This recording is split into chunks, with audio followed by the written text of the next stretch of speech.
Hello everyone. Today I will show you how to add another Starlink to your existing Starlink account. First, open your web browser and go to starlink.com or open the Starlink mobile app. Once you are on the home page, look for the account section. Go to Account Settings. This is where you manage your personal details and services. Now, look for a button that says Add Subscription or a plus icon. The exact wording may look slightly different depending on your region or interface version. Click on that option to begin adding another Starlink. Next, you will be asked to enter the new service address or location where the second Starlink will be used. Carefully type in the correct address. Make sure all details are accurate, since service availability depends on location.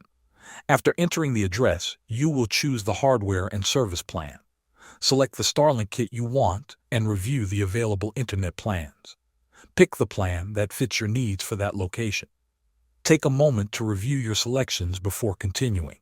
Then proceed to checkout. Enter your payment details and confirm your order. Once the order is completed, the new Starlink kit will automatically be linked to your existing account when it ships. After it arrives, you can set it up and manage it directly from the same dashboard as your other Starlink. Thanks for watching.